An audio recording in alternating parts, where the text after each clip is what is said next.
Hi, నమస్తే, welcome to A6 studios. నేను మీ ఆదేశ్. ఈరోజు మనం ఇంటర్వ్యూ చేయబోయే వ్యక్తి తెలంగాణ ఆడబిడ్డ. ఎన్నో ఉద్యమాలు చేసి తను అనుకున్న బాటలో నడిచి తను అనుకున్నది చాలా వరకు సాధించిన ఒక తెలంగాణ ఆడబిడ్డ. ఈరోజు ఆమె అంచెలంచెలుగా ఎదుక్కుంటూ ఒక స్థాయిలో నిలబడ్డది. ఆమె స్థాయి ద్వారా ఈ తెలంగాణ ప్రజలకి, ఈ తెలంగాణ ఆడబిడ్డలకి ఏం చేయబోతుంది ఏంది అనేది ఆమె మాటలలో నిందాం. ఆమె ఎవరో ఏందో నేను చెప్పుడు కాదు, ఆమెనే మీరు చూసి తెలుసుకోండి. అక్క నమస్తే అక్క, బాగున్నారు అక్క? చాలా రోజుల తర్వాత. చాలా బాగుంది అక్క ఎట్లుంది అక్క ఇప్పుడు? ఎనీవే కంగ్రాచులేషన్, మొత్తానికైతే మీకంటూ ఒక న్యాయం జరిగింది. అంటే పెద్ద కాకపోయినా కానీ కొద్ది గొప్పలు అయితే న్యాయం జరిగింది. ఎట్లా అనిపిస్తుంది? బాగుంది ఉమ్, బాగుంది అంటే మొదటిసారిగా కొంచెం ప్రభుత్వ పదవులలో ఉమ్, వచ్చినందుకు కొంచెం హ్యాపీ. అక్క. కాకపోతే మీరు అన్నట్టుగా నాకు అనుకున్న స్థాయి పదవి రాకపోవచ్చు. అంటే నిజమే అంటారు? 100%. ఆ, 100%. ఎందుకంటే నేను రాజకీయాల్లోకి వచ్చినప్పటి నుంచి ఇప్పటి వరకు 30 సంవత్సరాల రాజకీయ జీవితం. ఉమ్, 30 సంవత్సరాలు అనేక మంది నాతో కొలిక్స్ గా పనిచేసిన వాళ్ళు ఉన్నారు. చాలా మంది ఎమ్మెల్యేలు అయినారు, మంత్రులు కూడా అయినారు. కానీ నాకు కలిసి రాలే ఇక్కడ. చాలా మంది అయ్యారంటే ఒక్కరిద్దరు పేర్లు ఏమన్నా? కానీ ఇద్దరు కాదు, చాలా మంది ఉన్నారు. నా ఆలేరు కాన్సెప్ట్ చూసుకున్నా. ఫస్ట్ నేను రామాయంపేట బై బర్త్ పద్మాదేవేంద్ర రెడ్డి నా కమిటీలో సెక్రటరీ. టీఆర్ఎస్ లో నేను మహిళా ప్రెసిడెంట్, నా కమిటీలో సెక్రటరీ. గొంగడి సంత నా కమిటీలో సెక్రటరీ. జగదీశ్వర్ రెడ్డి గారు టీఆర్ఎస్ పార్టీలో రాష్ట్ర కార్యదర్శి. అట్లా అట్లా తీసుకుంటే చెప్తున్నాను. చాలా మంది ఒక స్థాయికి వెళ్ళిపోయారు. నాకేంటంటే పోటీ చేసే అవకాశాలు రాలేదు, నియోజకవర్గాలు కరెక్ట్గా రాలేదు, నేను నమ్ముకున్న నాయకులు నాకు అవకాశాలు ఇవ్వలేదు. అట్లా కొద్దిగా సెట్ బ్యాక్ అయిపోయింది. అంటే అవకాశాలు రాలేదంటే మీరు రాజకీయంలో వచ్చేసి అనునిత్యం అంటే ప్రజల వైపే ఉన్నారు కదా, అయినా కానీ ఎందుకు అవకాశాలు రాలేదంటే? అంటే 2004 ఎన్నికల్లో టీఆర్ఎస్ మహిళా ప్రెసిడెంట్గా ఉన్నాను. కేసీఆర్ గారు ఆ రోజు నాకు టికెట్ ఇస్తాను మాట ఇచ్చారు. కానీ చివరి నిమిషంలో ఇవ్వలేకపోయారు. రామాయంపేట కాన్స్టిట్యూన్సీ పద్మాదేవేంద్ర రెడ్డికి మాట ఇచ్చారని చెప్పారు. అప్పుడు ఆలేరు ఎస్సీ రిజర్వ్ ఉంది కాబట్టి పద్మాదేవేంద్ర రెడ్డికి టికెట్ ఇవ్వడం జరిగింది. ఇట్లా అంటే ఒక్కొక్క సందర్భంలో ఒక్కొక్క రకంగా నాకు ఎవరో ఒకరు అడ్డుపడ్డం, నాకు సరైన గాడ్ ఫాదర్ లేకపోవడం రాజకీయాల్లో, ఇవన్నీ కూడా నాకు మైనస్. అందుకే టికెట్ రాలేదనుకుంటున్నాను. అయితే రాజకీయంలో అసలు అంటే వాళ్ళు వీళ్ళు అంటుంటే చూసినాం అనునిత్యం రంగులు మారుతుంటారు అని, మీరుకంటే అట్లనే అనిపిస్తుంది? రంగులు మారడం అనుకోవడమా, ప్రజల పక్షాన ఉండడం అనుకోవడం, రెండు తేడా ఉంటది. అంటే ప్రజల పక్షం నిలబడ్డారు అని అంటే ఒక పదవి ఒక అధికారం ఉంటేనే ప్రజలకు న్యాయం చేయగలుగుతారు. నేను అదే చెప్తాను. ఒక పార్టీలో గెలిచి ఒక పార్టీలో పదవులు అనుభవించి ఆ పార్టీ నుంచి ఇంకో పార్టీకి పోవడము ఒక అంశము. ఒక పార్టీలో నమ్ముకొని పనిచేస్తున్నప్పుడు అవకాశాలు రాక ఆత్మగౌరవం చంపుకోలేక ఇంకో పార్టీకి పోవడం అనేది ఇంకో అంశం. నేను రెండో ఒకటి చెప్తాను. ఎందుకంటే నేను ఎక్కడ ఉన్నా ఆత్మగౌరవంతో బతికినా, ఆత్మగౌరవం కోసమే ఉద్యమం చేసిన, ఆత్మగౌరవంతో ఉండాలనే కోరుకుంటా. కాబట్టి నేను ఫస్ట్ నేను నక్సలైట్ పార్టీలో ఉన్నా. నక్సలైట్ పార్టీ నుంచి అనేక కారణాల చేత బయటికి వచ్చినాం. బయటికి వచ్చిన తర్వాత నేను ఎన్నుకున్న పంత ఏంటంటే ఉద్యమ పంత. టిఆర్ఎస్ తెలంగాణ రాష్ట్రం కోసం పనిచేయాలి, తెలంగాణ రాష్ట్రం ఏర్పాటు కావాలనేది. కానీ తెలంగాణ రాష్ట్రం కోసం పనిచేస్తున్నటువంటి తరుణంలో బూర్జువా పాలిటిక్స్ అనేది నాకు కొత్తగా. అప్పుడు ఈ పాలిటిక్స్లలో కూడా సూట్ కేసు రాజకీయాలు ఉంటాయని నేను 2004లో చూశాను. దానికి నేను అక్కడ ఇమడలేకపోయాను వాస్తవానికి. అంటే ఇట్లాంటి రాజకీయాలలో నేను కొనసాగలుగుతానని చెప్పేసి ఆ క్షణం నేను కొంత సెట్ బ్యాక్ అయిన తరుణంలో చంద్రబాబు నాయుడు గారు నాకు పిలుపు వచ్చింది. చంద్రబాబు నాయుడు గారి దగ్గర నుంచి నేను చాలా మంది ఒపీనియన్ తీసుకున్నప్పుడు ఏం చెప్పారంటే, ఒక బలహీన వర్గాల పార్టీ, బడుగు బలహీన వర్గాల కోసం పనిచేస్తుంది, పేదల కోసం పనిచేస్తుంది, ఏదైనా నువ్వు నమ్ముకున్న సిద్ధాంతానికి చాలా దగ్గరగా ఉంటుంది అని చెప్పేసి ఒక మాట చెప్పడంతో చంద్రబాబు నాయుడు గారి పిలుపును గౌరవించి నేను తెలుగుదేశం పార్టీలో చేశాను. ఓకే, మీరు మాట్లాడుతూ ఇంతకు ముందుకు వచ్చేసి నేను నక్సలైట్ పార్టీలోకి వెళ్ళొచ్చినాను అన్నారు. ఇదే నక్సలైట్లని చంద్రబాబు నాయుడు ఉన్న ఆయంలా ఊచకోత కోసినాడు జరగలేదు. కానీ అదే పార్టీలకు మీకు ఎట్లా పోవాలనిపించింది? నేనేమంటానంటే, ఏ పార్టీ ఉన్నా ప్రభుత్వ పరంగా కొన్ని పాలసీలు ఉంటాయి, ఆ పాలసీలకు అనుగుణంగా పనిచేస్తారు. సరే, చంద్రబాబు నాయుడు గారి హయాంలో జరిగిన దానికి వాళ్ళ తరపు నుంచి కూడా తర్వాత దానికి సంబంధించినటువంటి మూల్యం కూడా చెల్లించుకున్నారు, మనం చూసాం. అయితే అప్పుడు ఉన్నటువంటి పరిస్థితులకు అనుగుణంగా ఆ ప్రభుత్వాలు నిర్ణయాలు తీసుకోవచ్చు. కానీ నేను చూసింది ఏంటంటే, బడుగు బలహీన వర్గాల పేదల పక్షాన ఎవరు కొట్లాడతారు, ఎవరి తరపున మనం ప్రజలకు చేరువ కావచ్చు, అంతవరకే చూశాను. యాక్చువల్గా నేను కోరుకున్న పార్టీ టీఆర్ఎస్ పార్టీ. కానీ టీఆర్ఎస్ పార్టీలో కూడా కేసీఆర్ గారు ఆ రోజు సూట్ కేసులు ఇచ్చి తీసుకొని టికెట్లు అమ్ముకోవడం అయితే ఉంటుందో, ఉద్యమ పార్టీలో టికెట్లు అమ్ముకోవడం ఏంది అనేది నేను రేజ్ చేసిన క్వశ్చన్. మీరు ఆ రోజు నా స్టేట్మెంట్లు చూస్తే కూడా అవే ఉంటాయి. అనేక మందికి అంటే తెలంగాణ రాష్ట్రం కోసం ఉద్యమాలు చేస్తున్న వాళ్ళు ఆ పార్టీలో ఉన్న వాళ్ళకంటే కూడా బయట నుంచి వచ్చి డబ్బులు ఇస్తున్న వాళ్ళకి టికెట్లు ఇచ్చారు ఆ రోజు. దాన్ని నేను వ్యతిరేకించి బయటకు వచ్చిన తరుణంలో ఏదో ఒక రాజకీయ పార్టీలో ఉండాలి, మనం ప్రజల కోసం పనిచేయాలి అనుకున్నాము. అట్లా చంద్రబాబు నాయుడు గారి పిలుపు మేరకు పార్టీ ఓడిపోయిన తర్వాత నేను అధికారంలో పోయాను. అధికారంలో ఉన్నప్పుడు కూడా కాదు. తుపాకీని వదిలిపెట్టి మీరు రాజకీయ జెండా పట్టడానికి కారణం ఏంటంటారు? ముఖ్య కారణం ఏం లేదు, ప్రజలకు చేరువ కావడం కోసం. అంటే అప్పుడు నక్సలైట్లలో ఉన్నప్పుడు నక్సలైట్లో ఉన్నప్పుడు మనకంటూ కొంత లిమిటేషన్స్ ఉంటాయి, మనకంటూ కొంత పరిధి ఉంటుంది. ఉన్న సిచ్యువేషన్స్ అనుగుణంగా మనం పని చేయగలుగుతామా లేదా అని ఉంటుంది. రెండోది, మనం ఆ సర్కిల్ కూడా చాలా లిమిటెడ్ సర్కిల్తో పనిచేయాల్సి వస్తుంది. మనం తుపాకీ పట్టుకున్నా ఏది పట్టుకున్నా మనకు ప్రభుత్వం నుంచి రక్షణ పొందుతూ ప్రజలకు దగ్గరగా ఉండాలంటే చాలా లిమిటెడ్ సెక్షన్లో మనం పనిచేయాలి. సిద్ధాంతం గొప్పది, నేను తప్పనట్లేదు, సిద్ధాంతం గొప్పది, జెండా గొప్పది, ఆ త్యాగం గొప్పది. కానీ మనము వైడ్ వైజ్గా అంటే ఎక్కువ మందికి సేవ చేయాలనుకున్నప్పుడు, ఎక్కువ మందిని కలవాలనుకున్నప్పుడు దాంతో సాధ్యపడదు. రెండోది ఏంటంటే ఆ పార్టీలో కూడా అనేక రకమైనటువంటి, అంటే మేము బయటికి వచ్చే టైంకి అనేక రకమైనటువంటి విభేదాలు, కుల ఘర్షణలు, సిద్ధాంతపరమైనటువంటి విభేదాలు ఇవి జరుగుతున్నప్పుడు నిజంగా అన్ని పార్టీలు కలిసి ఏకం కావాలనుకుంటున్న తరుణంలో ఈ సిద్ధాంతంతో మనం కొనసాగుతామా అనేది కొంత నారాజుగా బయటకు వచ్చేసినాము. ఇంకా కాదులే, మనం చేయలేము అనే దాంట్లో బయటకు వచ్చేసినాం. అసలు మీరు నక్సలైట్ పార్టీలకు పోవలసి వచ్చిన అవసరం ఏముందంటారు? ఇంకా అంటే నేను 10th చదువుతున్నటువంటి గ్రామంలో ఉన్నటువంటి సిచ్యువేషన్స్, అన్నలు రావడం, ఆ ఇమేజ్, గ్రామంలో అన్నలు వస్తున్నారంటే కొంచెం కదర్, అన్నలు వస్తున్నారట అని చెప్పి ఆ భయము, ఇవన్నీ చూసిన తర్వాత కొంచెం ఆ పాటలు వాళ్ళు మాట్లాడుకునే దానికి, ప్రజలు వాళ్ళకి ఇస్తున్నటువంటి గౌరవానికి అట్లా ఆకర్షితులైపోయింది. అంతే అంటారు. ఎన్ని సంవత్సరాలు పనిచేసాక నక్సలైట్ పార్టీ? నేను 7 years పనిచేసాను. ఎంతమంది చంపారు? చంపడం ఏముండదు, ఏది ఉన్న వ్యక్తిగతం అయితే ఉండదు కదా తమ్ముడు, సిద్ధాంతపరంగా ఉంటది. పార్టీలో జరిగిన అల్లర్ల మీద అక్కడ జరుగుతున్న పరంగా ఏమన్నా చేసిరా? ఇన్సిడెంట్ జరిగినాయి, కేసులు ఉన్నాయి. అంటే ఒకటి రెండు ఏమన్నా మా కోసం జరిగిన సందర్భాలు?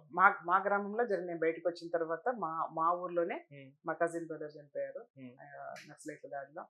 అట్లా మేము అక్కడ జరిగినటువంటి ఉద్యమాలలో ముఖ్యంగా ఏంటంటే దొరలకు వ్యతిరేకంగా, పెత్తందరులకు వ్యతిరేకంగా, అంటరానితనానికి వ్యతిరేకంగా, భూస్వాములకు వ్యతిరేకంగా ఉద్యమాలు చేస్తున్నాం. ఆ క్రమంలో చాలా మంది తారసపడతా ఉంటారు, గొడవలు జరుగుతూ ఉంటే ఆ గొడవలలో భాగస్వామ్యం కావాల్సి వస్తుంది. మనం ప్రజల పక్షాన తీసుకొని యాక్షన్లలో పాల్గొనాల్సి వస్తుంది.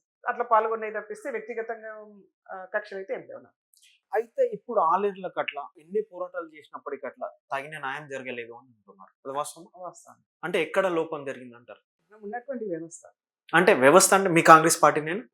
కాంగ్రెస్ పార్టీలో నేను వచ్చి 3 సంవత్సరాలు కదా, 3 సంవత్సరాలు అయింది. అంతకుముందు నేను లేని కాంగ్రెస్ పార్టీలో. చెప్పాను కదా, పోటీ చేసే అవకాశం నుంచి దూరం కాబడ్డానికి నేను చాలా ఎవ్రీ 5 years ఒకసారి స్ట్రగుల్ చేస్తూనే ఉన్నాను. నేను ప్రతిసారి బీఫామ్ కోసం ప్రయత్నం చేస్తున్నా, ప్రతిసారి నాకు బీఫామ్ రాకుండా పోయింది. అందుకని నేను ఈసారి ఏం చేశానంటే, కాంగ్రెస్ పార్టీలో చేరేదానికన్నా ముందే నాకు ఈ బీఫామ్ వద్దు, ఈ పోటీ చేసే రాజకీయాలే వద్దు అనే దాని మీద కేవలం రేవంత్ రెడ్డి గారిని ముఖ్యమంత్రి చేయడం కోసం మాత్రమే ఈ పార్టీలకు రావడం జరిగింది. ఈ కాంగ్రెస్ పార్టీని అడ్డం పెట్టుకొని మీ ఆలేరు ఎమ్మెల్యే మీరు ఎన్ని కోట్లు సంపాదించుకోరు? ఆలేరు ఎమ్మెల్యే గారు అనేక సంవత్సరాల నుంచి పనిచేస్తా ఉన్నారు. తమ్ముడు బీర్లయ్య గారు, అంటే నేను వచ్చేదానికన్నా ముందు కూడా తను ఆలేరు నియోజకవర్గంలో కాంగ్రెస్ పార్టీ రాజకీయ వారసత్వం తీసుకొని పనిచేశాడు. నేను కొంచెం లేట్ వాస్తవానికి. దాని తర్వాత ఏంటంటే తను నాకు తెలిసి అనేక సంవత్సరాలు ప్రజల కోసం, ప్రజాసేవ చేయడం కోసం డబ్బులు ఖర్చు పెట్టినని తెలుసు. ఇప్పుడు తను ఎమ్మెల్యే గెలిచిన తర్వాత మాత్రం నేను ఆలేరు అటువైపు పోలేదు. ఇంకా నేను సంపాదించుకునే అవకాశం లేదు తమ్మి, సంపాదించుకునే అవకాశం లేదు. ఎందుకంటే నేను రాజకీయాలకు వచ్చి సంపాదించుకునే అవకాశం లేదని మీరు అంటారు.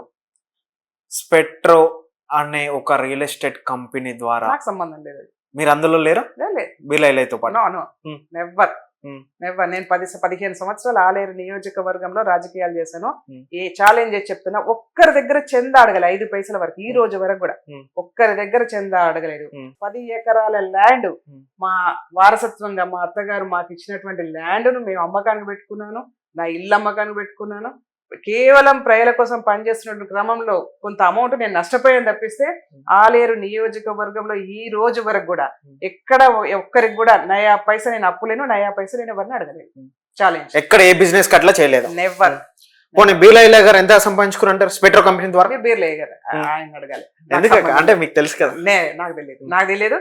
బీర్లయ్య గారు ఏ బిజినెస్ చేస్తా ఉన్నారు, బీర్లయ్య గారు ఎవరితో కలిసి రాజకీయాలు చేస్తున్నారు, అంటే మీన్స్ రియల్ ఎస్టేట్ వ్యాపారాలు చేస్తున్నారు, ఇవన్నీ నేను పట్టించుకోను. నేను కేవలం ప్రజల కోసం, ప్రజా జీవితం కోసం మాత్రమే మాట్లాడతాను. అంతవరకే ఉంటాను, ఎవరితో మాట్లాడాను. వాళ్ళు వీళ్ళు అనుకుంటుంటే తెలిసిన ముచ్చట. ఇప్పుడు ఆలేరు నియోజకవర్గంలో కాంగ్రెస్ పార్టీలో సెకండ్ కేటగిరీ లీడర్ ఎవరు లేరు, ఉన్న ప్రతి ఒక్కరిని బీర్లయ్య అణగదొక్కుతున్నాడు అని అంటారు. అది వాస్తవం? ఒక నియోజకవర్గంలో ఒక ఎమ్మెల్యే ఉంటారు ఎక్కడైనా కానీ. సెకండ్ క్యాడర్ అనేది అందరు సెకండ్ క్యాడర్. ఇంకా దానికి ఏముంది, ఎవరు ఉండాల్సిన అవసరం లేదు. ఎమ్మెల్యే గారు సరిగా పనిచేయనప్పుడు, ఎమ్మెల్యే గారు ప్రజల సమస్యలు పట్టించుకోనప్పుడు, ఎమ్మెల్యే గారు ప్రజల పక్షాన్ని నిలబడినప్పుడు ఆటోమేటిక్గా ఎవరో ఒకరు పుట్టుకొస్తారు. బండ్రు శోభారాణి గారిది ఇప్పుడు ఏ స్థాయిలో ఉంది ఆలేరు నియోజకవర్గంలో? ఇప్పుడు ఎమ్మెల్యే గారు ఉన్నారు కాబట్టి నేను పట్టించుకోను ఆలయకు సంబంధించిన. ఆయన సమస్యలు పట్టించుకుంటా అనుకుంటున్నాను, ఎమ్మెల్యే గారు చూస్తారని అనుకుంటా ఉన్నాను. ఇఫ్ ఎటాల్ చూడని పక్షంలో ప్రజలు ఎవరైనా వచ్చి అక్క మా తరపున ఇది మాట్లాడు, దీని గురించి అడుగు అన్నప్పుడు డెఫినెట్ గా నేను ప్రజల పక్షాన మాట్లాడతాను. కానీ ప్రస్తుతం అయితే ఎమ్మెల్యే గారు ఉన్నారు, ఎమ్మెల్యే గారు బాగా చేస్తారనే ఆశ, ఆకాంక్ష నాకుంది. ఆ ఎమ్మెల్యే గారు మీకు అన్యాయం చేసిరని అనొచ్చు? అనను. చేయలేదు ఎక్కడ కూడా. నాకు సోదరుతో సమానము. బీర్లయ్య గారు అంటే మా అంతో ఎంతో కొంత దూర బంధుత్వం కూడా ఉన్నట్టుంది మా భాస్కర్ తరఫున. నాకు సోదరునితో సమానము. అంతవరకే. నెక్స్ట్ ఆలేరు నియోజకవర్గంలో అదే విధంగా రాజకీయంలో మీ నెక్స్ట్ స్టేజ్ ఏమంటారు? నేను చెప్పాను కదా, ఆలేరు నియోజకవర్గంలో ప్రజలకు ఏదన్నా కష్టం వచ్చి ప్రజల పక్షాన కొట్లాడే అవకాశం వస్తే శోభారాణిగా ముందుంటాను. అంటే నెక్స్ట్ ఎమ్మెల్యే శోభారాణి గారు అనొచ్చా? ఆలేరు ఎమ్మెల్యే. నేను ప్రజా ఉద్యమ నాయకురాలని. ఎమ్మెల్యే గారు అనేది ఎమ్మెల్యే కావాలన్నా లేదనేది ప్రజలు కోరుకుంటారు, పార్టీలు కోరుకుంటాయి. పార్టీలు టికెట్ ఇస్తే ఎవరైనా ఎమ్మెల్యే అవుతారు. పార్టీలో టికెట్లు రాకనే కదా నేను ఇంత స్ట్రగుల్ చేశాను. పార్టీలో టికెట్ వచ్చుంటే 2009లో నేను పోటీ చేసిన తర్వాత 2014లోనో 2019లోనో ఏ రాజకీయ పార్టీతోనైనా నాకు అవకాశం వచ్చి ఆ పొత్తులలో టికెట్ వచ్చి ఉంటే డెఫినెట్ గా నేను ఎమ్మెల్యే అయ్యేదాన్ని. ఆ టికెట్లు రాలేదు. నేను చెప్పాను కదా ఇందాక, బీఫామ్ల కోసం పరిగెత్తాను, నేను టికెట్ల కోసం పరిగెత్తాను. అందుకే ఈసారి అనుకున్నాను అసలు ఈ రాజకీయాలే చెత్త రాజకీయాలు అయిపోయినాయి, అసలు ఈ రాజకీయాల్లో మనం పోటీ చేసే అర్హత కోల్పోతున్నాము. కారణం ఏంటంటే ఈ ఒక పోటీ చేయాలంటే ప్రజల మధ్యనే కాదు, ఇంకా చాలా అంశాలు చూస్తా ఉన్నారు. కాబట్టి ఆ చాలా అంశాలలో ఎక్కడో దగ్గర నా లోపం కనిపించింది. బహుశా అందుకే టికెట్ రాలేదేమో అనుకుంటున్నాను. అందుకని నేను అసలు ఈ రాజకీయాలే వద్దనుకుంటున్న తరుణంలో రేవంత్ రెడ్డి గారు ఒక మాట నాకు ఒక సందర్భంలో కలిసినప్పుడు, కోర్టులో కలిసాం మేము ఇద్దరం. మా ఇద్దరి మీద తెలుగుదేశం పార్టీలో ఉన్నప్పుడు రేవంత్ రెడ్డి గారి మీద, నా మీద కేసీఆర్ ని తిట్టినామని చెప్పేసి కేసులు పెట్టారు బహిరంగ సభల్లో మాట్లాడిన స్పీచ్ల మీద. ఆ కేసుల సందర్భంలో కలిసినప్పుడు ఏంటంటే, ఇంకా మాట్లాడుతున్న సందర్భంలో రాజకీయాలు వద్దనుకుంటున్నా అని చెప్పినప్పుడు ఒక మాట చెప్పారు, 30 సంవత్సరాల రాజకీయ జీవితం శోభమ్మ అనేది, అనేక ఉద్యమాలు చేసినావు, అనేక పోరాటాలు చేసినావు, ఎమ్మెల్యే అవడం ఒకటే రాజకీయం కాదు, ఈ రాష్ట్రంలో ఒక దుర్మార్గమైనటువంటి పరిపాలన కొనసాగుతా ఉన్నది, ప్రజల పక్షాన్ని నిలబడాలి, ఈ ఒక్కసారికి నువ్వు ప్రజల పక్షాన్ని నిలబడు, పార్టీలో కాంగ్రెస్ పార్టీలో చేరమని చెప్తే ఆ మాట గౌరవంతో నేను కాంగ్రెస్ పార్టీలో చేరాను, రేవంత్ రెడ్డి గారికి అండగా నిలబడ్డా. అక్క ఇప్పుడు వచ్చేసి మీ రెడ్డిల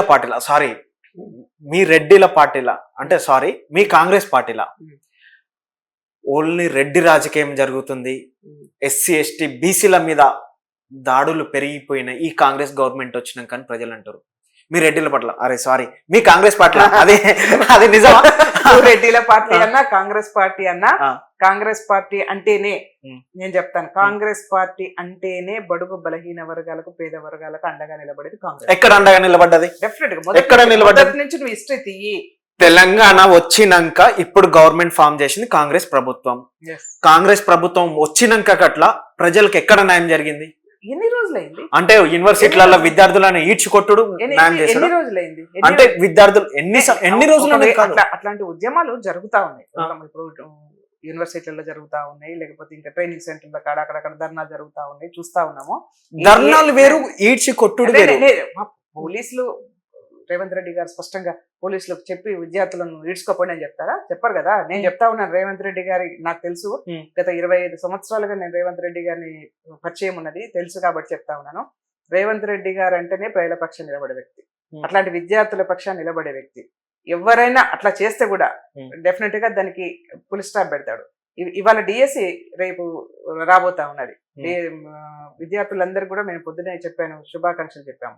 10 సంవత్సరాల కాలంలో డిఎస్సి రాలేదు, మన అందరికి కూడా తెలుసు. అనేక ఉద్యమాలు చేసినాం, అందరం చేసినాం, మేము అందరం కలిసి ఉద్యమాలు చేసినాం. ఈ రాష్ట్రంలో 10 సంవత్సరాల కాలంలో తెలంగాణ రాష్ట్రం తెచ్చుకున్నాం. మనం ఉద్యోగాలు కావాలని కోరుకున్నాం కదా. ఒక డిఎస్సి ఇవ్వలేదు కదా కేసీఆర్ గారు, ఎందుకు ఉద్యమాలు చేయలేదు అప్పుడు మీరు?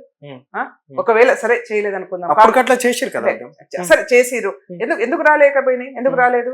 కేవలం కేసీఆర్ కుటుంబానికి 4-5 ఉద్యోగాలు వచ్చి మనందరికి ఉద్యోగాలు రాలేదంటే మీ అందరు పెట్టినటువంటి, మీ అందరిలో ఉన్నటువంటి కసి కోపం ఏదైతే ఉంటుందో వీళ్ళ కాంగ్రెస్ పార్టీ అధికారంలోకి వచ్చింది.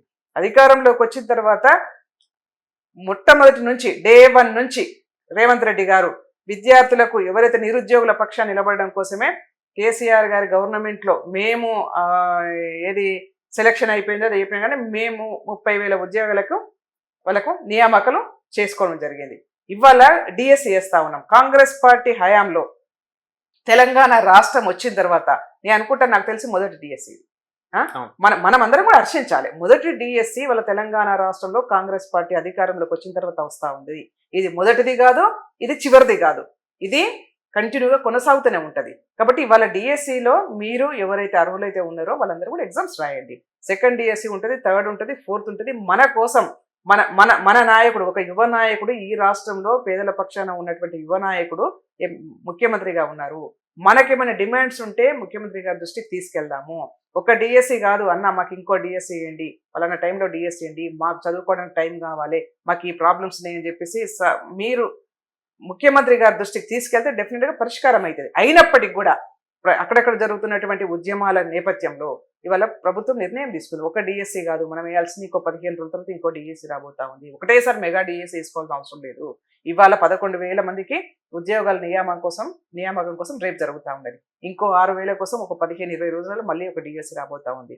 మళ్ళీ 3వ డిఎస్సి కూడా రాబోతా ఉంది. ఇట్లా క్రమక్రమంగా మనము విద్యార్థులను ఎవరైతే నిరుద్యోగులు ఉన్నారో వాళ్ళందరూ కూడా అవకాశాలు కల్పించే ప్రక్రియ కాంగ్రెస్ పార్టీ మొదలుపెట్టింది. దానికి మనందరం కూడా హర్షించాలి తప్పిస్తే ఇవాళ ఎవరో కొంతమంది రెచ్చగొడుతున్నో లేకపోతే ఉద్యమాలు చేయండినో, రేవంత్ రెడ్డి గారి మీద ధర్నాలు చేయండినో అని చెప్పేసి రాజకీయ పక్షాలు బ్యాక్గ్రౌండ్ లో ఉండి ధర్నాలు చేస్తే మన జీవితాలు నాశనమవుతాయి. అంటే ఎవరు చేపిస్తారు అంటారు? ఎవరైనా చేపిస్తారు. ఏ రాజకీయ పార్టీ అయినా అధికారంలో ఉన్న పార్టీ మీద 4 రాళ్ళు వేయడం కోసం ఎవరో నీలాంటోళ్ళు నాలాంటోళ్ళను ఆవేశపరులను, లేకపోతే ఉద్యమాలు చేసే నేపథ్యం ఉన్న వాళ్ళను, లేకపోతే కొంచెం ఎక్కడన్నా ఏమంటారు అక్రమమో అవినీతో జరుగుతుంటే గొంతుండి మాట్లాడగలిగే యువకులు ఎవరో ఒకరు ఎక్కడ ఉంటారు. వాళ్ళందరినీ కూడా రెచ్చగొట్టే ప్రయత్నం చేస్తా ఉన్నారు. నేను అదే చెప్తున్నాను, మీ ఛానల్ ద్వారా మీ అందరు కూడా చేతులైతే నమస్కరించి వేడుకుంటా ఉన్నాం. మనము ఎవరి ట్రాప్ లో పడితే మనమే నష్టపోతాము. మనకేమి కావాలో స్పష్టంగా ప్రభుత్వం చేయడానికి సిద్ధంగా ఉన్నది. ఆ పక్షాన మనం అటువైపు బాటలు వేద్దాం. ఉద్యమాలు చేసినాం, అలసిపోయినాం. ఈ రాష్ట్రంలో ప్రతిఫలాలు తీసుకోవాల్సిన సమయం ఆసన్నమైంది. 10 సంవత్సరాల కాలంలో మనకు ఎలాంటి ప్రతిఫలం రాలేదు. ఇప్పుడు అవకాశం వచ్చింది. అవకాశాన్ని విద్యార్థులు, నిరుద్యోగులు ఉపయోగించుకోవాలని చెప్పేసి వాళ్ళ చేతులు అయితే నమస్కరించి వేడుకుంటా ఉన్నాం. శోభరానికి ఏదో ఒక పదవి ఇవ్వకపోతే ఆమె మళ్ళీ పార్టీ మారుతుంది, ఏదో ముష్టేసినట్టు ఒక కార్పొరేషన్ వేద్దాం, ఆమె అట్లా పడి ఉంటది అని అంటారు. అది వాస్తవమా? అసలు నేను పదవే అడగలేదు. నేను చెప్తాను, నాకు ఇవాళ నేను రాజకీయాలు వద్దనుకుంటున్నట్టు ఒక 3.5 సంవత్సరాల కిందటి నుంచి మొదలు పెడితే ఈ రోజు వరకు రాజకీయాలు కొనసాగుతున్నా అంటే ఇది బోనస్ గా భావిస్తాను. ఎందుకనంటే అసలు నేను వద్దు అనుకున్నాను. ఫుల్ స్టాప్ పెట్టుకొని నేను అమెరికా వెళ్ళిపోయాను. యాక్చువల్ గా నా పిల్లల దగ్గరికి వెళ్ళిపోయిన తర్వాత రేవంత్ రెడ్డి గారి పిలుపు మేరకు మళ్ళీ నేను అమెరికాలోనే అక్కడికక్కడ ఆ క్షణమే వారు చెప్పినట్టు పిలుపు మేరకు నేను కండువా కప్పుకొని మళ్ళీ తెలంగాణకు వచ్చిన, వారి పక్షాన కొట్లాడినా, నిలబడ్డా. ఈ రోజు వరకు కూడా ఏ పదవి వచ్చినా, ఏ చిన్న అవకాశం వచ్చినా అది నేను నా లైఫ్ బోనస్ గా భావిస్తాను. కాబట్టి ఇక పార్టీ మారేది లేదు, పార్టీలు చేంజ్ అయ్యేది లేదు. నాకున్న వాయిస్ గాడ్ గిఫ్ట్. నాకున్న వాయిస్ అనేది గాడ్ గిఫ్ట్ నాకు ఇచ్చింది. నాకు పోరాడే శక్తి ఇచ్చాడు భగవంతుడు. మా కుటుంబ నేపథ్యం ఉంది. పోరాటాలతోనే ఉన్నాం మా కుటుంబం అంతా కూడా. కాబట్టి నాకు అది సరిపోతుంది. ఒకవేళ ఈ రాజకీయ పదవులే అవసరం లేదు పోరాటం చేయాలంటే, ఏ ప్రజల పక్షాన ఎక్కడైనా మాట్లాడచ్చు కదా. ఇలాంటి కెమెరాలు తమ్ముడు అక్కడ అన్యాయం జరుగుతుంది, నా వాయిస్ తీసుకోలేరా చెప్పండి. కాబట్టి ఏ పార్టీలు ఉన్నాయని, తెలుగుదేశం పార్టీ క్షీణించే వరకు చివరి వరకు కూడా ఆ పార్టీలో ఉన్నాం. ఏ పదవులు రాలే కదా. 17 సంవత్సరాలు తెలుగుదేశం పార్టీలో కొనసాగాను. మహిళా అధ్యక్షులు చేశాను, రాష్ట్ర కార్యదర్శి చేశాను, స్పోక్స్ పర్సన్గా చేశాను. ఈ రాష్ట్రంలో ఒక అత్యున్నతమైన స్థానం వరకు నేను తెలుగుదేశం పార్టీలో పోయాను. తెలుగుదేశం పార్టీలో అధికారంలోకి వస్తుందని కాదు కదా, కేవలం ప్రజల పక్షాన్ని నిలబడాలని మాత్రమే ఆ రోజు తెలుగుదేశం పార్టీతో కొట్లాడాను. కానీ పూర్తిగా క్షీణించిపోయినటువంటి తరుణంలో ఇంకో పార్టీ కావాలనుకున్నాము, ఇంకో జెండా కావాలనుకున్నాము. సరే, మాకు తెలిసినటువంటి అత్యంత సన్నిహితుడిగా ఉన్నటువంటి మా నాయకుడు కాంగ్రెస్ పార్టీలో పిసిసి ప్రెసిడెంట్ అయినటువంటి తరుణంలో ఆయన పిలుపు మేరకు ఈ పార్టీలో చేరాం. ఇంకా మళ్ళీ పార్టీ మారాల్సిన అవసరం ఏముంది? పదవి వచ్చినా రాకపోయినా రేవంత్ రెడ్డి గారితోనే. ఈ కార్పొరేషన్ పదవిని అడ్డం పెట్టుకొని ఎంత సంపాదించబోతున్నారు? ఏమి లేదు. యాక్చువల్గా 10 సంవత్సరాల కాలంలో మీకు తెలియదు, కార్పొరేషన్లన్నీ కూడా జీరో అయిపోయినాయి. నేను ఒక ఐదు రోజులు అవుతుంది, నేను రెగ్యులర్ గా ఆఫీస్ పోతా ఉన్నాను, చూస్తా ఉన్నాను. ఏమి లేదు, జీరో. బడ్జెట్ ఎలిగేషన్ లేదు. ఇప్పటి వరకు 3 సంవత్సరాలుగా నేను పనిచేస్తున్నటువంటి ఉమెన్ కోఆపరేటివ్ డెవలప్మెంట్ కార్పొరేషన్ కి 5 పైసల బిల్లు ఇవ్వలేదు. కేవలం ఏంటంటే వాటికి ఉన్నటువంటి ఆస్తులు, ఆ కార్పొరేషన్ కు మహిళా ప్రాంగణాలను ఎన్టీ రామారావు గారు కట్టినటువంటి మహిళా ప్రాంగణాలు, కొత్తగా ఎవరు కట్టలే. ఎన్టీ రామారావు గారు ఉన్నప్పుడు కట్టినటువంటి మహిళా ప్రాంగణాలు ఏం లేదు. తెలుగుదేశం పార్టీలో ఏర్పాటు చేసినటువంటి మహిళా ప్రాంగణాలు, ఆ బిల్డింగ్స్ ఉన్నాయి. ఆ బిల్డింగ్స్ అక్కడక్కడ ట్రైనింగ్స్ ఇవ్వడానికి కూడా అవకాశాలు లేక బిల్డింగ్స్ ఖాళీగా ఉంటే ఆ ఉన్న బిల్డింగ్స్ ను రెంట్కి ఇచ్చేసి వచ్చినటువంటి రెంట్స్ మీద ఆ కార్పొరేషన్ నడుస్తాం ప్రస్తుతం. మరి అసలు కార్పొరేషన్ ఎందుకు ఇచ్చినట్టు? దాన్ని డెవలప్ చేసుకున్నాం అంటే ఉన్న ఆస్తులను కాపాడుకోనికి. లేలే, ప్రభుత్వ ఆస్తులే కదా, మన ప్రైవేట్ ఆస్తులు అయితే కావు కదా. ప్రభుత్వ ఆస్తులు కాపాడాల్సింది డెఫినెట్ గా. రెండోది ఏంటంటే ఇవాళ కాంగ్రెస్ పార్టీ ప్రభుత్వ ఆస్తులు అమ్ముకోవడం మీ ప్రభుత్వాలకు అలవాటే కదా. లేలే, అమ్ముకోవాల్సి ఎవరి చేతిలో ఉండవు. గవర్నమెంట్ పాలసీ, గవర్నమెంట్ ఆస్తులు ప్రజలకే ఉంటాయి, దానిలో ఎవరు వేలుపెట్టడానికి ఉండదు. కానీ ఇవాళ కూడా ఈ కార్పొరేషన్ ఏంటంటే ఉన్న దానిలో నేను ప్రభుత్వాన్ని రిక్వెస్ట్ చేస్తా ఉన్నాను. ముఖ్యమంత్రి గారు పదే మాట్లాడుతూ ఉన్నారు, స్కిల్ డెవలప్మెంట్ తెలంగాణ రాష్ట్రంలో ప్రధాన కీలక పాత్ర పోషించబోతుందని చెప్తా ఉన్నారు. కాబట్టి ఉమెన్ గురించి మాట్లాడుతూ ఉన్నారు. ఇవాళ మా మహిళా కార్పొరేషన్ అనేది స్కిల్ డెవలప్మెంట్ సంబంధించినటువంటి కార్పొరేషన్ కాబట్టి మేము ముఖ్యమంత్రి గారి దృష్టికి, ముఖ్యమంత్రి గారిని రిక్వెస్ట్ చేస్తా ఉన్నాం. ఏది జరిగినా, ఎలాంటి స్కిల్ డెవలప్మెంట్ కార్యక్రమాలు జరిగినా త్రూ మా కార్పొరేషన్ ద్వారా జరిగితే ఏమవుతుందంటే ఎక్కువ మందికి మేము సేవ చేయడానికి అవకాశం వస్తుంది. రెండోది ఈ కార్పొరేషన్ కూడా ఎప్పుడు లైవ్ లో ఉంటుంది కాబట్టి అలాంటి అవకాశం కోసం నేను ప్రయత్నం చేస్తాను. ఓకే అక్క, మీరు అన్నితం మాట్లాడుకుంటూ నేను గతంలో ఆ పోరాటాలు చేసిన, ఈ పోరాటాలు చేసిన, అసలు మీరు చేసిన పోరాటాలు ఏముంటాయి అంటారు? నేను చేసిన పోరాటంలో నేను తెలియని వయసులో 17 years లో రాజకీయాల్లోకి వచ్చాను. నక్సలైట్ పార్టీలో 17 సంవత్సరాలకి 17 సంవత్సరాలు ఇంటర్మీడియట్ ఫస్ట్ ఇయర్ లో నేను రాజకీయాల్లోకి వచ్చిన. ఓకే. మా ప్రాంతంలో నేను పుట్టి పెరిగినటువంటి ప్రాంతం రామాయంపేట ప్రాంతంలో అక్కడ ఉన్నటువంటి తునికాకు, అడవుల నుంచి తునికాకు తీసుకొచ్చేవాళ్ళు. తునికాకు ఉద్యమం చేసింది, తునికాకు కూలీలకు మద్దతుగా. రెండోది కొంచెం ఫారెస్ట్ ఉంటుంది, అడవులను కాపాడుకునే పోరాటాలు చేశాను. రెండోది అంటరానితనం విపరీతంగా ఉంటుంది, అంటరానితనానికి వ్యతిరేకంగా ఉద్యమాలు చేశాం. మీకు నీకు గుర్తుందో లేదో కానీ హోటళ్లలో సపరేట్ గ్లాసులు పెట్టేవాళ్ళు. ఆ గ్లాసులన్నీ కూడా పగలగొట్టేవాళ్ళం పోయి. అంటరానితనం ఉండొద్దని చెప్పేవాళ్ళం. ఎవరి ఇంటికి పోయినా, ఏ పటేల్ ఇంటికి పోయినా అరే తురే అని పిలవద్దని చెప్పేసి ఎస్సీలను, కింది వర్గాలను, దళితులను మోటివేషన్ చేసేవాళ్ళు, చైతన్యపరిచేవాళ్ళు. ఎవ్వరు కూడా అరే తురే అని పిలవద్దు, లాస్ట్ ఎవరైనా పేరు పెట్టి పిలవాల్సిందే, ఎవరింటికి పోయినా మీరేదో చేతులు కట్టుకొని బయట నిలబడద్దు అనేది ఇట్లాంటి సిచ్యువేషన్ మేము కొంత అవేర్నెస్ తీసుకొచ్చాము. రెండోది భూమి లేనటువంటి వాళ్ళకి ప్రభుత్వ భూములు ఉంటాయి, మాకు చేతనైన మటుకు మేము పంచి ఇవ్వగలిగినాం.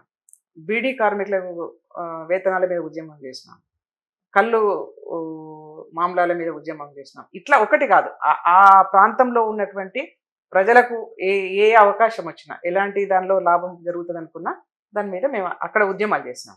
ఆ క్షణంలో అక్కడ నుంచి నేను బయటకు వచ్చిన తర్వాత కొద్ది రోజులు నల్లగొండ జిల్లాలో పనిచేసినాను. నల్లగొండ జిల్లాలో పనిచేసినప్పుడు అప్పుడు దూబగుంట మన గుంటూరు జిల్లా నుంచి ఇది సారా ఉద్యమానికి, ఇప్పుడు మల్లు స్వరాజ్యం గారు మన తెలంగాణ రాష్ట్రంలో సారా ఉద్యమానికి నాంది పలికారు. మేము POW progressive women organisation, okay. ఏది జనశక్తి పార్టీకి అఫిలియేటెడ్ గా పనిచేస్తుంది అనుబంధ సంస్థగా. దానిలో నేను అప్పుడు విమలక్క ఆ, ఇద్దరం కూడా ఏంటంటే నల్లగొండ జిల్లాలో సారా ఉద్యమానికి నాంది పలికి ఆ సారా ఉద్యమంలో భాగస్వామ్యమైన. దాని తర్వాత పార్టీలోనే నా మ్యారేజ్ జరిగి నేను నిజామాబాద్ జిల్లాకు పోయాను. నిజామాబాద్ జిల్లాకు పోయినప్పుడు ఏంటంటే బీడీ కార్మికులు విపరీతమైన లక్షలాది మంది బీడీ కార్మికులు పనిచేస్తారు అక్కడ. అక్కడ బీడీ కార్మికులకు మద్దతుగా వాళ్ళకు వేతనాలకు సంబంధించి కానీ, టీఏడిఏలకు సంబంధించి కానీ, పిఎఫ్లకు సంబంధించి కానీ, వాళ్ళ బీడీ కార్మికుల సమస్యల మీద, అంటే బీడీ కార్మికులు అంటే మొత్తం కూడా మహిళలే ఉంటారు, మెజారిటీగా 99% మహిళలు ఉంటారు. వాళ్ళ సమస్యలకు మీద ఉద్యమాలు చేసినాం. ఇట్లా ఒకటి కాదు, అనేక ఉద్యమాలు చేసినాం. దాని నుంచి పూర్తిగా బయటకు వచ్చిన తర్వాత తెలంగాణ రాష్ట్రం కోసం ప్రొఫెసర్ జయశంకర్ సార్ గారి నాయకత్వంలో తెలంగాణ ఐక్య వేదిక బయటకు వచ్చిన మరుక్షణమే జయశంకర్ సార్తో కలిసి తెలంగాణ ఐక్య వేదిక, అప్పుడు టీఆర్ఎస్ లేదు ఇంకా, తెలంగాణ ఐక్య వేదికలో తెలంగాణ రాష్ట్రం కోసం చిన్న చితక హాల్ మీటింగ్స్, అప్పుడేం పెద్ద పెద్ద పబ్లిక్ మీటింగ్స్ పెట్టినామని కాదు, చిన్న చిన్న హాల్ మీటింగ్స్ పెట్టి తెలంగాణ రాష్ట్ర సాధన కోసం హాల్ మీటింగ్స్లో ప్రజలను చైతన్యం చేయడం, అవేర్నెస్ చేయడం. దాని తర్వాత కేసీఆర్ గారు టీఆర్ఎస్ పెట్టాడు. టీఆర్ఎస్లో ప్రధానంగా ఆ రోజు చేరడము. దాని తర్వాత తెలంగాణ రాష్ట్ర సమితిలో మహిళా అధ్యక్షురాలుగా నాకు అవకాశం కల్పించడము. నల్లగొండ జిల్లాకు టేల్ పాయింట్ నుంచి నీళ్లు కావాలి, నల్లగొండ జిల్లా నాగార్జున సాగర్ టేల్ పాయింట్ నుంచి నల్లగొండ జిల్లాకు తాగునీరు సాగునీరు ఇవ్వాలని చెప్పేసి పెద్ద ఎత్తున టీఆర్ఎస్ పార్టీ నుంచి ఉద్యమం చేసాం. ఆ ఉద్యమంలో నార్కెట్పల్లిలో పెద్ద రాస్తారోకో చేసాం, పెద్ద ఎత్తున లాఠీ చార్జ్ జరిగింది మా అందరి మీద కూడా. అది ప్రధానమైంది టీఆర్ఎస్ లో చేసినటువంటి ఉద్యమం. ఆ తర్వాత నేను ఆలేరు ప్రాంతంలో, మన ఆలేరులో తపాస్పల్లి ప్రాజెక్ట్ ఉంటుంది, ఆలేరుకు ఆనుకొని తపాస్పల్లి ప్రాజెక్టు నీళ్లు ఎప్పుడు కూడా ఏంటంటే మన ఆలేరుకు రావాలంటే జస్ట్ ఒక 10 కిలోమీటర్ల దూరంలో ఉంటుంది. ఆ 10 కిలోమీటర్ల దూరంలో చాలా తక్కువ ఖర్చుతోనే సుమారుగా 50,000 ఎకరాలకు పారకాన్ని తీసుకొచ్చేటువంటి అవకాశం ఉంది. కానీ అప్పుడు ఉన్నటువంటి పొన్నాల లక్ష్మయ్య గారు ఆలేరుకు నీళ్ళు ఇవ్వలేదు, జనగామకు తీసుకుపోయినాడు. దాని తర్వాత టిఆర్ఎస్ పార్టీ అధికారంలోకి వచ్చిన తర్వాత హరీష్ రావు గారు సిద్దిపేటకు దగ్గర నాకు తెలిసి ఏంటంటే, అది రైట్ ఆర్ రాంగ్ నాకు తెలియదు, సబ్జెక్ట్ కరెక్షన్, 36 కిలోమీటర్ల హైట్ లో ఉంటుంది అటు సిద్దిపేట. 36 కిలోమీటర్ల హైట్ లో ఉన్నటువంటి సిద్దిపేటకు ఈ తపాస్పల్ల ప్రాజెక్ట్ నుంచి పైపుల ద్వారా మొత్తం లిఫ్ట్ పెట్టేసి నీళ్ళు తీసుకుపోయినాడు. అంటే ఆలేరు ప్రాంతానికి ఇరిగేషన్ పరంగా ఎప్పుడు అన్యాయం జరుగుతా ఉన్నది. అంటే ఆలేరు నియోజకవర్గానికి మొదటగా పొన్నాల లక్ష్మి అన్యాయం చేసాడు అని అనొచ్చు. లేలే, అప్పుడు ఒక కాలువని అక్కడ తీసుకుపోయారు. అదే నేనేమన్నా అంటే అప్పుడు కూడా ఇక్కడ ఉన్నటువంటి ఎమ్మెల్యే కాంగ్రెస్ పార్టీ ఎందుకు అనుకుందాం, అక్కడ అప్పుడు ఉన్నటువంటి ఎమ్మెల్యే సరిగా అవేర్నెస్ లేదు. పొన్నాల లక్ష్మే కాదు మనకు, అప్పుడు ఉన్నటువంటి మంత్రి పొన్నాల లక్ష్మే ఇరిగేషన్ మినిస్టర్, ఆయన నియోజకవర్గం జనగామ కాబట్టి అటు తీసుకుపోయినాడు. కానీ ఆలేరు ప్రాంతానికి తీసుకొచ్చుకునే నాయకుడు ఉండాలి కదా.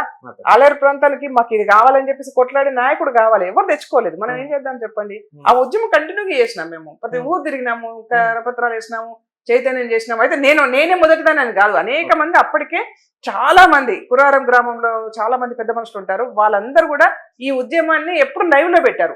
దీని నుంచి నీళ్లు వస్తే కానీ ఆలేరు బతకదు, దాని నుంచి నీళ్లు వస్తే కానీ ఆలేరు బతకదు అని చెప్పేసి అనేక మంది దాన్ని లైవ్ లో పెట్టినారు. దాన్ని మేము అవకాశంగా తీసుకుని ప్రతి గ్రామంలో చైతన్యం చేశాము, కరపత్రాలు వేసాము, పాదయాత్ర చేశాను. నేను ఎక్కడి నుంచి తపాస్పల్లి నుంచి రాజపేట వరకు పాదయాత్ర చేశాము. పాదయాత్రలో పెద్ద మీటింగ్ పెట్టినాము.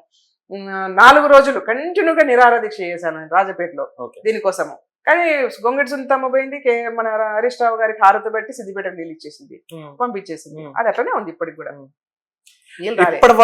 ఎప్పుడు మాట్లాడినా ఏం మాట్లాడతారంటే బస్వాపూర్ ప్రాజెక్ట్ అని మాట్లాడతారు, ఎప్పుడు మాట్లాడినా గంధమల్ల ప్రాజెక్ట్ అని మాట్లాడతారు. గంధమల్ల రాలేదు, బస్వాపూర్ రాలేదు. ఈ రెండింటి వల్ల కూడా ఆలేరుకి ఏం నీళ్ళు రావు.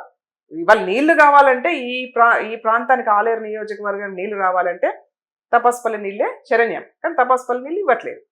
ఆలేరులో ఉన్న మేజర్ సమస్యలు ఏంది మీ దృష్టిలో ఉన్నాయి? చాలా సమస్యలు ఉన్నాయి. హైదరాబాద్ కు అతి దగ్గరలో ఉన్నటువంటి ఆలేరు నియోజకవర్గం ఇప్పటికి కూడా పొద్దున చూసినట్టయితే మార్నింగ్ ట్రైన్, ఈవినింగ్ ట్రైన్ ఫుల్గా ఉంటుంది. ఎందుకు ఉంటుందంటే హైదరాబాద్కు వలస వస్తారు పొద్దుగాల లేవగానే, బాక్స్లో పెట్టుకొని హైదరాబాద్కి వచ్చి ఇక్కడ షాపులలో, చిన్న చిన్న కంపెనీలలో, షాపింగ్ మాల్స్లలో పని చేసుకొని మళ్ళీ సాయంత్రం వెళ్ళిపోతారు. వాళ్ళ ఆలేరు నియోజకవర్గంలో యాదాద్రి టెంపుల్ ఎంత పవిత్రమైందో అంతే పవిత్రంగా ఆ ప్రాంతంలో ఇండస్ట్రీలు రావాలి. స్మాల్ స్కేల్ ఇండస్ట్రీలా, మీడియం స్కేల్ ఇండస్ట్రీలు వచ్చి ఆ ప్రాంతంలో ఉన్నటువంటి వాళ్ళకి జీవనోపాధి కల్పించాలని చెప్పేసి నేను కోరుకుంటా ఉన్నాను. నేను ఏ సందర్భం వచ్చినా ముఖ్యమంత్రి గారి దృష్టికి కూడా నేను పెడతాను. ఎందుకంటే ఆలేరు ప్రాంతం అనేది హైదరాబాద్కు అతి చేరువలో ఉంది, దాన్ని డెవలప్ చేసుకోవాల్సిన అవసరం ఉంది. కేవలం ఒక యాదగిరి లక్ష్మీనరసింహస్వామి టెంపుల్ అభివృద్ధి జరిగితే ఆలేరు నియోజకవర్గం అంతా అభివృద్ధి జరిగినట్టు కాదు. వాళ్ళ ఆ ప్రాంతంలో ఉన్నటువంటి విద్యార్థులకు నిరుద్యోగులకు ఉపాధి కల్పించాలి. పొద్దున లేసి ఇక్కడ అక్కడ వరంగల్కో ఇక్కడ హైదరాబాద్కో రావాల్సినటువంటి అవసరం లేదని చెప్పేసి నేను భావిస్తాను. రెండోది తపాసుపల్లె నీళ్లు రావాలి, ఆలేరు ప్రాంతం అభివృద్ధి జరగాలి. ఈ 10 సంవత్సరాల కాలంలో కూడా ఆలేరు నియోజకవర్గం అనేది ఈ ఈ కనీసం ఒక తట్టెడు మట్టి పోసి కూడా ఆ ప్రాంతాన్ని అభివృద్ధి చేయలేదు. ఎంతసేపు ఏంటంటే ఆ ప్రాంతంలో గెలిచినటువంటి నాయకులు, నేను పేర్లు చెప్పను కానీ ఎవరు గెలిచినా రియల్ ఎస్టేట్ వ్యాపారులుగా మారుతా ఉన్నారు. అంటే ఏ ఎమ్మెల్యే గెలిచినా కానీ ఎవరు గెలిచినా ఆ ప్రాంతంలో ఆలేరు నియోజకవర్గంలో గతంలో గెలిచినటువంటి ఎమ్మెల్యేలు కేవలం రియల్ ఎస్టేట్ వ్యాపారం మాత్రమే చేసుకున్నారు. అంటే ఇప్పుడు గెలిచిన ఎమ్మెల్యే మీద బాధ్యత ఉంది. మేము చెప్తా ఉన్నాం డెవలప్ చేయాలని చెప్పేసి మేము కూడా కోరుకుంటాం. ఒకవేళ డెవలప్ చేయని పక్షంలో ఉంటే నేనే ప్రతిపక్ష పాత్ర పోషించాల్సి వస్తుంది. డెఫినెట్ గా నేను మాట్లాడతా ప్రజల పక్షాన. ఈ ప్రాంతంలో అభివృద్ధి జరగాల్సిందే. రెండోది అప్పుడు కొత్త మండలాలు ఆలేరు లక్ష్మీ నరసింహస్వామి టెంపుల్ మీద జిల్లా కావాలని చెప్పేసి ఉద్యమం చేశాం. జిల్లా రావాలని చెప్పేసి అది సక్సెస్ అయ్యాము. కేసీఆర్ గారు జిల్లాల పునర్విభజన చేస్తున్నప్పుడు లక్ష్మీ నరసింహస్వామి పేరు మీద జిల్లా కావాలనుకున్నాం, జిల్లా వచ్చింది. అట్లాగే ఆలేరు నియోజకవర్గ హెడ్ క్వార్టర్ ఏదైతే ఉందో రెవెన్యూ డివిజన్ కావాలనుకున్నాము. అది ఇప్పటివరకు జరగలేదు. ఆ రెవెన్యూ డివిజన్ రావాలి. ఇట్లా ఇష్యూస్ ఉన్నాయి, చాలా పెండింగ్ లో ఉన్నాయి. అంటే అందరికంటే ఎక్కువ ఆలేరు నియోజకవర్గం మీద మీకే బాగా పట్టుంది అనుకుంటా. సమస్యలు నాకు సమస్యల మీద అవగాహన ఉంది. అదే సమస్యల మీద అవగాహన ఉంది, డెఫినెట్ గా ఉంది. ఎందుకంటే ఆ సమస్యలు తీరాలంటే ఏం చేయాలి? ప్రభుత్వాలు సహకరించాలి. గెలిచినటువంటి నాయకులు, ఆ ప్రాంతంలో గెలిచినటువంటి నాయకులు ప్రజల పక్షాన ఏ సమస్యలు ఉన్నాయి ఆ సమస్యల పరిష్కారం కోసం వాళ్ళకి చేతనైన మంది వాళ్ళు ప్రయత్నం చేయాలి. ప్రభుత్వం తరపు ఏదైనా ప్రభుత్వమే కదా చేయాల్సి. చేస్తున్నారు, చెయ్యాలి, చేయాలని చెప్పి. అంటే చెయ్యాలి అని అంటే చేయట్లేరు అని అంటారు. లేదు, వచ్చి మనం ఎన్ని రోజులు అయింటాము? 7 నెలలు అయింది. 7 నెలల కాలంలో ఇప్పుడే మనము చేయలేదు అని అనలేము. అంటే గతంలో అట్లా 10 సంవత్సరాలు గవర్నమెంటే ఉంది కదా, గవర్నమెంట్ లో ఉన్న 10 సంవత్సరాల కాలంలో, అదే చెప్తాను, 10 సంవత్సరాల కాలంలో గొంగడి సునీతమ్మ ఎమ్మెల్యేగా ఉన్నప్పుడు ఏమి చేయలేదు. అందుకని ఇప్పుడు మేము కాంగ్రెస్ పార్టీ అధికారంలోకి వచ్చింది. బీర్ల ఎల్లయ్య గారి మీద మరింత బాధ్యత ఉంది. కంపల్సరీ చేయాలి.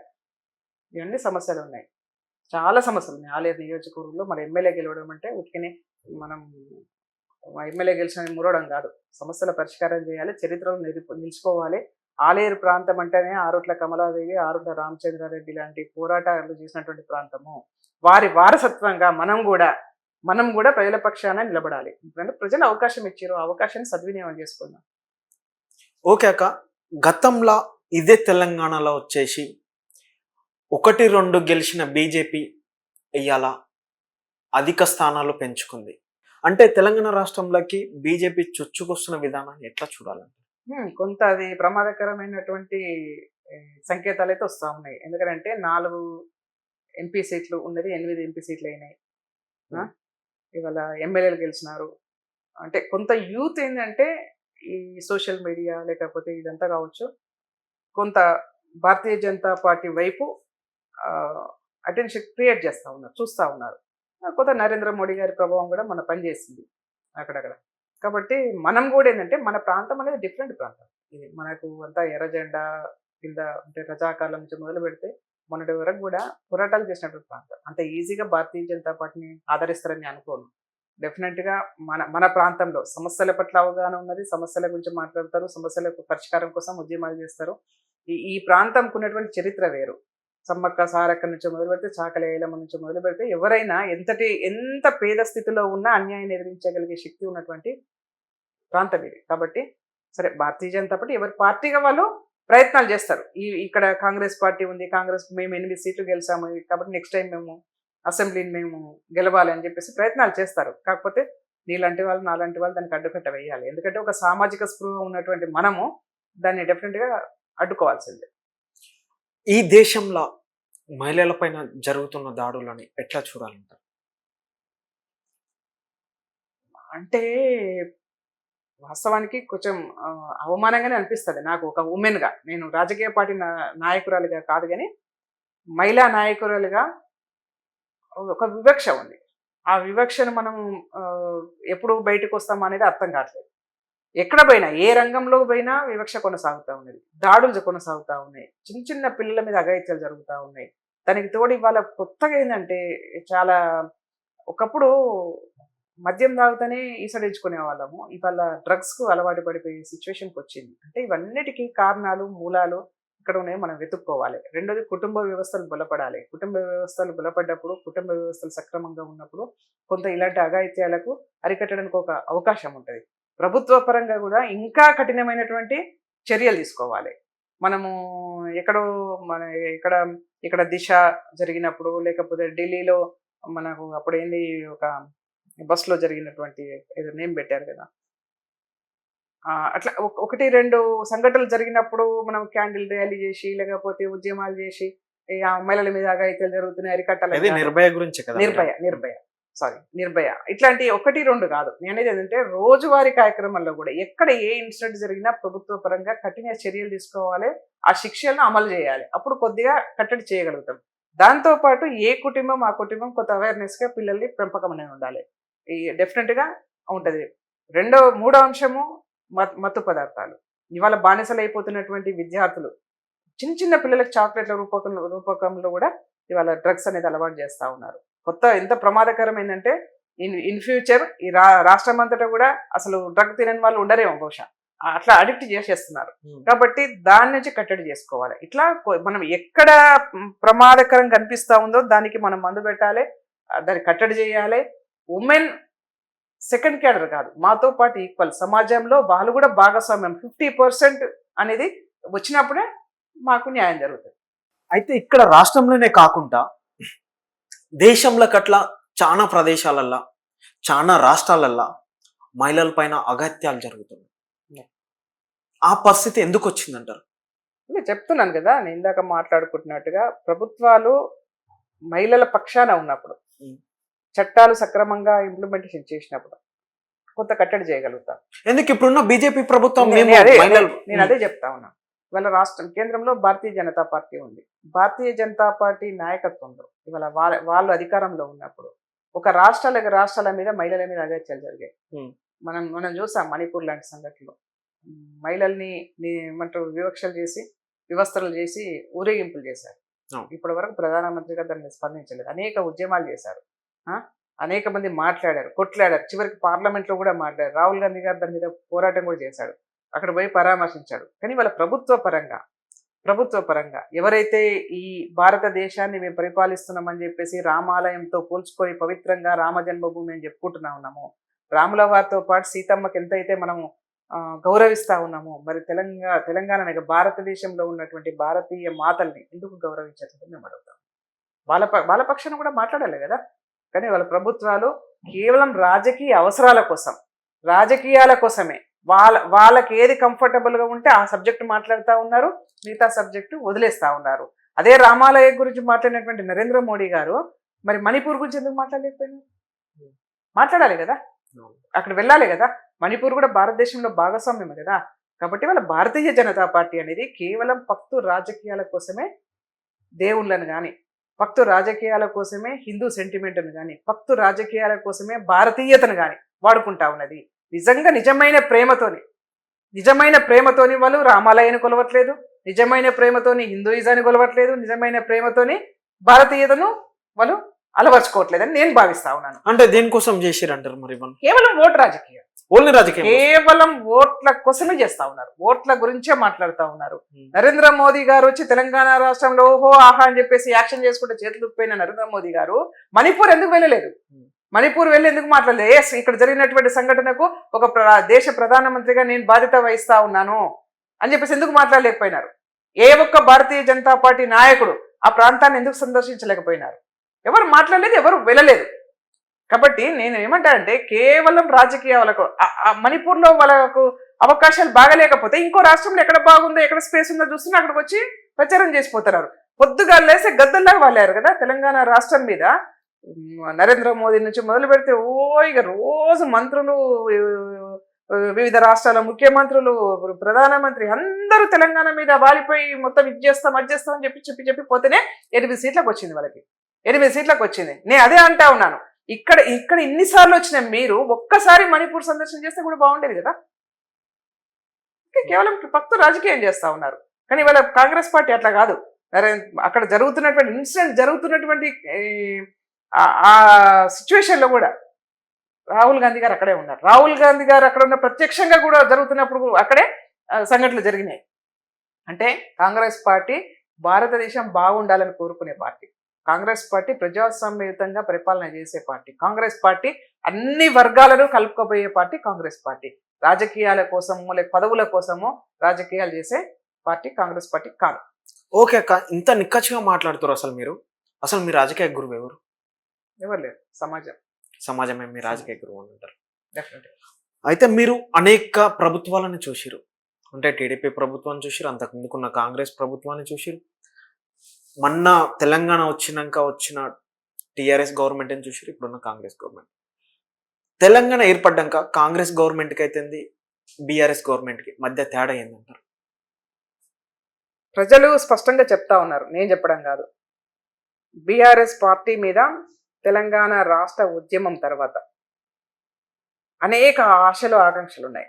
ఎందుకనంటే అంతకుముందు మనంతా ఒకటి క్రియేట్ చేసి పెట్టినాం. ఆంధ్రోళ్ళందరూ వెళ్ళిపోతే మనకు అయిపోయిన ఫ్రీడమ్ వస్తుంది, మన రాష్ట్రంలో మన పరిపాలన మన జరుగుతుంది, మన పరిపాలనలో మనం బ్రహ్మాండంగా ఉంటామని చెప్పేసి ఒక నా గొడవ కాళోజీ నారాయణరావు గారు రాసినటువంటి ఆ పుస్తకంలో రాసినటువంటి, పరాయి వాడు ఈ ప్రాంతాన్ని దోపిడీ చేస్తే పొరిమేర దాటే వరకు తరిమేస్తాం, అదే ప్రాంతం వాడు దోపిడీ చేస్తే పాతాళంలో పాతేస్తాం. ఇవాళ తెలంగాణ రాష్ట్ర ప్రజలు అదే చేశారు. ఈ రాష్ట్రంలో 10 సంవత్సరాల బీఆర్ఎస్ పరిపాలనలో బడుగు బలహీన వర్గాలకు, పేద వర్గాలకు, దళితులకు అన్యాయం జరిగిన వాళ్ళకి, నీలాంటి వాళ్ళకి, నాలాంటి వాళ్ళకి, జర్నలిస్టులకి, ఉద్యమకారులకి, మేధావులకి ఎవ్వరికి అవకాశం లేదు. చివరికి వాళ్ళ పార్టీ నుంచి గెలిచినటువంటి ఎమ్మెల్యేలకి, మంత్రులకి, చైర్మన్లకి ఎవ్వరికి కేసీఆర్ గారు అపాయింట్మెంట్ దొరకలేదు. అంటే మాట్లాడే అవకాశమే రాలేదు. ఎవరికి వచ్చిందంటే కేసీఆర్, కేటీఆర్, హరీష్ రావు, కవితమ్మ, ఇంకా చూస్తే సంతకాలు పెట్టించే ఫైల్ అక్కడ సంతోష్ రావు, వీళ్ళకి తప్పిస్తే ఇంకా ఎవ్వరికి ఎలాంటి అవకాశాలు ఈ రాష్ట్రంలో రాలేదు. అందుకే వాళ్ళ ప్రజలు కాళోజీ నారాయణరావు గారు రాసినటువంటి ఆ వాక్యాన్ని మదిలో పెట్టుకున్నారో, లేకపోతే కాళోజీ నారాయణరావు గారు తెలంగాణ ప్రజల యొక్క, రాష్ట్ర ప్రజల యొక్క మనసును ముందే తెలుసుకొని అలా రాశారో కానీ స్పష్టంగా అదే జరిగింది. ఇవాళ అందుకే కేసీఆర్ గారిని పాతాళంలో పాతేసినారు. ఇవాళ కాంగ్రెస్ పార్టీ మీద అనేక ఆశలతోనే, అనేక ఆకాంక్షలతోనే చాలా పెద్ద ఎక్స్పెక్టేషన్స్ ఉన్నాయి తెలంగాణ రాష్ట్ర ప్రజలకు. ఎందుకంటే 10 సంవత్సరాల కేసీఆర్ గారి పరిపాలన ఏం అనుభవించలేదు. అందుకే ఇవాళ రేవంత్ రెడ్డి గారి మీద ఇంకా చేయట్లేదు అని చెప్పేసి వాళ్ళ పొద్దుగా లేసి ఎందుకు మాట్లాడుతామంటే ఎక్స్పెక్టేషన్స్ చాలా ఉన్నాయి. దాన్ని రీచ్ కావాలంటే మాకు కొంచెం టైం కావాలి. నెక్స్ట్ ఈ రాజకీయంలో మీ కర్తవ్యం ఏంది? అంటే నెక్స్ట్ ఏ స్థాయిలో ఉండబోతారు? ఇక్కడనే కార్పొరేషన్ కన్నా అయిపోతారు? లేదు, అట్లా ఏది అవకాశాలు వస్తుంది. అవకాశాలు రాకపోయినా నేను నాకంటూ ఒక ఎజెండా ఉంది. నేను తెలియని వయసులో రాజకీయాలకు వచ్చాను. చివరి ఊపిరి వరకు ప్రజల కోసమే ఉంటారు. ఆ పదవులే వస్తాయా, పదవులు ఉంటాయా, పోతాయా, ఇవన్నీ పర్మనెంట్ కాదు కదా. కాబట్టి నాకంటూ ఒక ఎజెండా ఏంటంటే చివరి క్షణం వరకు, లాస్ట్ బ్రీత్ వరకు కూడా ప్రజల కోసమే మాట్లాడాలి, ప్రజల కోసమే పనిచేయాలి. ఓకే అక్క, ఇప్పుడు మహిళా కార్పొరేషన్ చైర్మన్ మీరు. అసలు ఆ కార్పొరేషన్ ద్వారా మహిళలకి ఎట్లా న్యాయం జరుగుతుంది, ఏంది ఒకసారి వివరించారా? ఇది ఉమెన్ కార్పొరేషన్ అనేది పూర్తిగా స్కిల్ డెవలప్మెంట్కి సంబంధించింది. నేను అంటే గవర్నమెంట్ కూడా రిక్వెస్ట్ చేస్తా ఉన్నాను. ఇవాళ కనుమరుగైపోయినటువంటి ఐటీఐలు ఉన్నాయి, ఇవాళ అవన్నీ కూడా పునరుద్ధరణ చేయాలి. గ్రామాలు ఉన్నాయి, అనేక గ్రామాలలో మేజర్ గ్రామ పంచాయతీలు ఉన్నాయి, మండల సెంటర్లు ఉన్నాయి. అనేక గ్రామ పంచాయతీలలో 10th క్లాస్ నుంచి డిగ్రీ చేసినటువంటి అమ్మాయిలు ఉన్నారు, డ్రాప్ అవుట్స్. వాళ్ళు అంటే ఇంకా ఏం చేయాలో నెక్స్ట్ బయటికి పెద్ద చదువులు చదువుకోలేరు, అట్లాగని ఇంట్లో కూర్చొని ఏం చేయలేరు. వాళ్ళకంటూ కొంత మనం ప్రోగ్రామ్ డిజైన్ చేయాలి. ఇవాళ మహిళా సంఘాలు ఉన్నాయి, మహిళా సంఘాలకు ముఖ్యమంత్రి గారు కోటీశ్వర్లు చేస్తామని మాట్లాడుతూ ఉన్నారు. నా పర్సనల్ ఎజెండా ఏంటంటే ఆ మహిళా సంఘాలకు ఇచ్చేటువంటి కోటీశ్వర్లు ఏదైతే చేస్తా అంటున్నామో ప్రతి గ్రామంలో, ప్రతి మండల సెంటర్లో స్మాల్ స్కేల్ ఇండస్ట్రీస్ పెట్టాలి. దానివల్ల ఏమవుతుందంటే ప్రతి ఒక్కరికి ఉపాధి వస్తుంది. ప్రతి ఒక్క మహిళ చదువుకున్నటువంటి వాళ్ళు ఆ ప్రాంతంలో ఉన్నటువంటి డిమాండ్ మీద వస్తువులు తయారు చేయడం, నైపుణ్యం నేర్చుకోవడం, దానిలో శిక్షణ ఇప్పించాలని చెప్పేసి నా పర్సనల్ ఎజెండా ఉంది. నేను గవర్నమెంట్ కూడా లెటర్ పెడతా ఉన్నాను. ఇట్లాంటి దారిలో పోతే ఏంటంటే ఎక్కువ ఇండస్ట్రీస్ మనము మన ప్రాంతంలో తీసుకురావగలుగుతాం. దీని పెద్ద కోట్ల రూపాయలు అవసరం లేదు, చిన్నవే. క్యాండిల్ మేకింగ్ కావచ్చు, ఇస్తరాకులు కుట్టడమే కావచ్చు, స్కూల్ యూనిఫామ్స్ కుట్టడమే కావచ్చు, రోజువారీ మహిళలు వాడుకునే ఇంట్లో వస్తువులకే కావచ్చు, ఏదైనా మనము కొంత నైపుణ్యం నేర్పితే వాళ్ళు ఆ వస్తువు మీద వాళ్ళకు నైపుణ్యత వస్తుంది, వాళ్ళు తయారు చేయగలుగుతారు, మార్కెటింగ్ చేసుకోగలుగుతారు. అట్లాంటిది ఇవాళ మహిళలకని కూడా శిక్షణ ఇవ్వాలనుకుంటా ఉన్నాము. దానిలో ఎవరికైనా సరే సెల్ఫ్ ఎంప్లాయ్మెంట్ రావాలని చెప్పేసి నేను కోరుకుంటా ఉన్నాను. దానికోసం ప్లాన్ చేస్తాను. ఓకే అక్క, చివరిగా వన్ వర్డ్ ఆన్సర్. తెలంగాణలో ఉన్న మాజీ సీఎం కేసీఆర్ గురించి చెప్పమంటే వన్ వర్డ్ ఆన్సర్లు ఏమని చెప్తారు? ఆయన కేసీఆర్ గారు ఉద్యమాలు చేసిండ్రు, ఒక ఉద్యమ నాయకుడిగా ముద్రపడ్డది. కానీ అహంకారమే ఆయనను ఓడించింది. కేసీఆర్ గారు మళ్ళీ ఆ ముసుగును తొలగిచ్చేసి, అహంకారం అనే ముసుగును తీసేసి సామాన్య ప్రజలుగా ఉంటే ప్రజలు ఆదరిస్తారు కేసీఆర్ గారు. ఎప్పుడున్న రేవంత్ రెడ్డి? రేవంత్ రెడ్డి గారు డైనమిక్ అండి. ఎంతటి ఏది ఉప్పెన వచ్చినా తట్టుకొని నిలబడగలిగే శక్తి రేవంత్ రెడ్డి గారు. మేము పర్సనల్గా చూసాం, గత 20 సంవత్సరాల నుంచి చూస్తూ ఉన్నాం. అనేక ఉద్యమాలు, అనేక అవమానాలు, అనేక వెన్నుపోట్లు, ఆటుపోట్లు, ఏది వచ్చినా దానికి ఎదురుగా నిలబడి వల్ల ఒక శిఖరం లాగా ఎదిగాడు. కేటీఆర్? కేటీఆర్ ఏముందండి, వీళ్ళంతా ఒక చెట్టు కింద బతికే పక్షులు. Komatireddy Reddy? Mass leader. Harish Rao? Is worker. బట్టి విక్రమార్క? జస్ట్ మాకు ఇన్స్పిరేషన్ బట్టి కవిత? మహిళలు చేయలేనటువంటి ఒక ఇసడించుకునే వ్యతిరేకిచ్చే, అంటే బతుకమ్మను దించేసి సారా బుడ్డిని ఎత్తి మీద ఎత్తుకున్నామేమి, మనం ఏం మాట్లాడతాం చెప్పమని. మంత్రి సీతక్క? సీతక్క ఉద్యమ నాయకురాలు. బండ్రు శోభారాణి అంటే మీరు? నేను ప్రజల మనిషినండి. ప్రజల మనిషి అంతే. ఓకే అక్క, చివరిగా మా ఛానల్ ద్వారా ప్రజలకి ఏం చెప్పాలనుకుంటారు? కాంగ్రెస్ పార్టీ అధికారంలోకి వచ్చి 7 నెలలు అవుతా ఉన్నది. డెఫినెట్గా మీ ప్రజల పక్షాన, ప్రజల కోసం వచ్చినటువంటి ప్రభుత్వం, మనందరం కూడా కష్టపడి ఎంతో కోరికలతోని, ఎన్నో అవమానాలు వచ్చినా కాంగ్రెస్ పార్టీ అధికారంలోకి రావాలనుకున్నాం. డెఫినెట్గా తెలంగాణ రాష్ట్ర ప్రజలు కోరుకుంటున్నటువంటి ప్రతిఫలాలు ఏవైతే ఉన్నాయో అవి కాంగ్రెస్ పార్టీ రేవంత్ రెడ్డి గారి నాయకత్వంలో మనందరికి కూడా చేరుతాయని ఆకాంక్ష నాలో ఉంది, ఆశ నాలో ఉంది. డెఫినెట్గా మంచి పరిపాలన ఈ 5 సంవత్సరాల కాలంలో డెఫినెట్గా ప్రజలకి ఇవ్వబోతాం. ఓకే అక్క, థ్యాంక్ యూ, మీ అమూల్యమైన టైం నాకు ఇచ్చినందుకు. Thank you.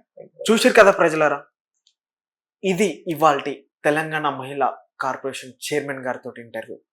కింద ఏమన్నా మీరు చెప్పాలనుకున్నా, అడగాలనుకున్నా కానీ కామెంట్స్ రూపంలో తెలియజేయండి. Thank you.